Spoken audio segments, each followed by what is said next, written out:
তোমরা কেমন আছো? আজকে আমরা এসেছি কাটোয়ার একটা ইলেকট্রিকের কাজ দেখাতে। এটা রেলের আরপিএফ কোয়ার্টার হচ্ছে, ফুল কমপ্লিট কাজ। তোমরা দেখতেই পাচ্ছ যে আমরা ফ্যান লাইট সব লাগিয়ে ফেলেছি। এবার তোমরা চিন্তা করছো যে কনসিল ওয়্যারিং, তার মধ্যে আবার পাইপ দিয়ে কেন করা হয়েছে। কারণ হচ্ছে এই বিল্ডিংটা যখন আমরা এসেছিলাম তার আগে এটা ঢালাই হয়ে গিয়েছিল। আর কিছু লাইন আমরা করতে পেরেছি আর কিছু লাইন আমরা করতে পারিনি, তার জন্য আমরা পাইপ দিয়ে ওয়্যারিং করেছি। এটা হচ্ছে আমাদের এমসিবি ডিবি বক্স। এখানে জেনারেটর লাইনও আছে এবং কমন লাইনও আছে।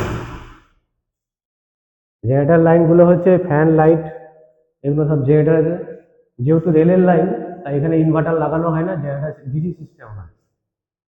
আর যত পাওয়ার পয়েন্টগুলো দেখছো, এই পাওয়ার পয়েন্টগুলো কমন লাইনে আছে। আমাদের বাথরুমের ভেতরে একটি করে গিজার দেওয়া হয়েছে 10 লিটারের।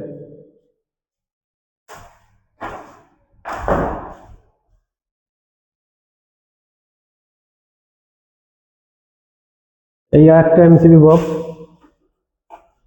এদিকের পার্ট একটা ওদিকের পার্ট একটা আলাদা আলাদা করে দেওয়া হয়েছে যাতে বেশি লোড না পড়ে।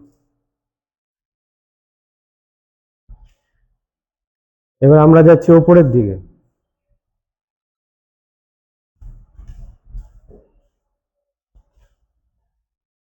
এই সুইচটা হচ্ছে আমাদের স্ট্রিট লাইটের সুইচ।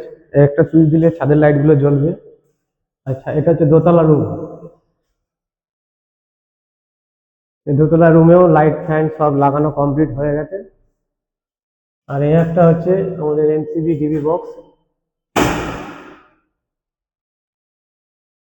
সবই কমপ্লিট হয়ে গেছে।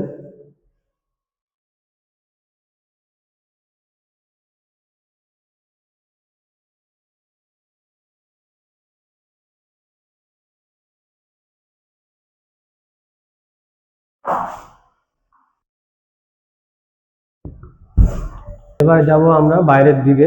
বাইরে যে আমাদের কেবল লাইনটা আসছে, কি কি করে আসছে সেটা আমরা দেখিয়ে দেবো।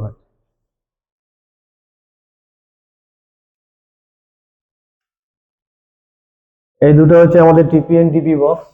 এটার মধ্যে ডিজি আছে আর এটা কমন লাইন আছে। আর এই চারটে 100 অ্যাম্পিয়ারের কিটক্যাট। আর পেছন দিক দিয়ে আমাদের আরমার কেবল আসবে।